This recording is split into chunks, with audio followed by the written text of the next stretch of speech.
Bahraich encounter को लेकर AIMIM chief Asaduddin Owaisi लगातार योगी सरकार पर निशाना साध रहे हैं। एक बार फिर उन्होंने बड़ा बयान दिया है। उन्होंने कहा कि संविधान की धज्जियां उड़ाई जा रही है। ठोक दो नीति संविधान के खिलाफ है, ऐसे तो कोई भी किसी को भी गोली मार देगा। उन्होंने एनकाउंटर करने वालों को ओलंपिक में भेजने की बात कर डाली। साथ ही ओवैसी ने यह भी कहा कि सीएम योगी आदित्यनाथ यूपी को संविधान के हिसाब से चलाएं। वहीं ओवैसी ने आगे कहा कि बहराइच हिंसा के आरोपियों का पुलिस एनकाउंटर का सच जानना मुश्किल नहीं है। योगी जी की ठोक देंगे नीति के बारे में सब जानते हैं। अगर पुलिस के पास इतना सबूत होता तो आरोपियों को कानूनी सजा दिलाने की कोशिश होती। वहीं ओवैसी ने कहा कि पिछले कई सालों से उत्तर प्रदेश के मुख्यमंत्री जो ठोक दो पॉलिसी चला रहे हैं, यह उसी का एक उदाहरण है। जरा अभी सुनिए कि ओवैसी ने आखिर क्या कुछ कहा। उत्तर प्रदेश के मुख्यमंत्री की जो ठोक दो की पॉलिसी चल रही है पिछले कई सालों से, वो उसी का एक एग्जाम्पल है। और हम बार बार कह रहे हैं बीजेपी से, प्रधानमंत्री से और उत्तर प्रदेश के योगी आदित्यनाथ मुख्यमंत्री से कि आपकी ठोक दो की पॉलिसी संविधान के खिलाफ है। आप उत्तर प्रदेश को चलाइए संविधान से, रूल ऑफ लॉ से चलाइए, रूल बाय गन से मत चलाइए। क्योंकि एक बार अगर कोई गलत चीज का आप आगाज कर देंगे तो वो गलती चलते रहेगी और कोई भी किसी को उठाकर गोली मार देगा। अब आप हमको ये बताइए कि अगर उन दो लड़कों की बहन वो वीडियो जारी नहीं करती कि मेरे दोनों भाई को और एक परिवार के शख्स को सुबह 4 बजे पुलिस आकर उठाकर लेकर गई, तो क्या होता था अभी तक। और दूसरा है कि पुलिस को ये बताना चाहिए था कि उनको अरेस्ट बताना चाहिए था, अरेस्ट भी नहीं बताए।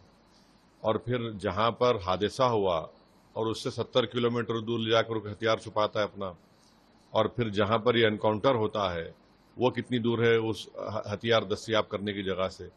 तो ये सरासर गलत है। ये एक संविधान की धज्जियां उड़ाई जा रही हैं।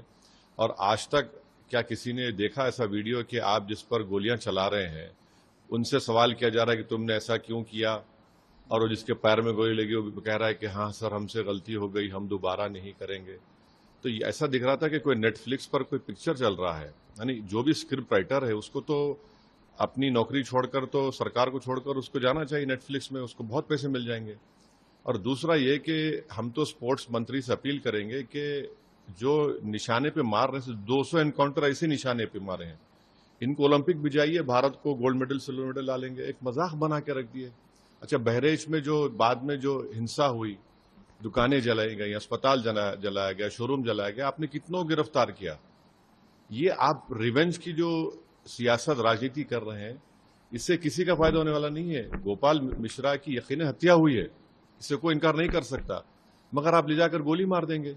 अरे भाई, अगर प्रूफ है तो सजा दिलवाइए ना। कोर्ट किस लिए है, बीएनएस किस लिए है, ये सब किस लिए बनाया गया है। अगर आप ही खुद जज बन जाएंगे, आप ही खुद फैसला सुनाएंगे, एग्जीक्यूशन बनेंगे, तो फिर कोर्ट की, संविधान की, कानून की जरूरत ही नहीं है। ये तो बहुत गलत हो रहा है। और ये एक तरफा और हेट्रेड बताई जा रही है एक समुदाय के खिलाफ। तो सुना आपने कि ओवैसी ने क्या कुछ कहा है। वहीं एनकाउंटर करने वाले पुलिस वालों को ओलंपिक में भेजने की बात उन्होंने कह डाली। उन्होंने कहा कि कम से कम भारत को गोल्ड मेडल दिला लेंगे। ये सब मजाक बनाकर रख दिए हैं। बहराइच में जो हिंसा हुई, दुकानें जलाई गई, शोरूम जलाया गया, आपने अब तक कितनों को गिरफ्तार किया है। रामगोपाल की हत्या हुई है, इससे कोई इनकार नहीं कर सकता, लेकिन क्या आप किसी को गोली मार देंगे। बहराइच हिंसा के आरोपियों सरफराज और तालिब के पैर में गोली लगी थी। खैर, इस पूरे खबर पर आपकी क्या राय है, आप अपनी राय कमेंट बॉक्स में हमें जरूर बताइएगा।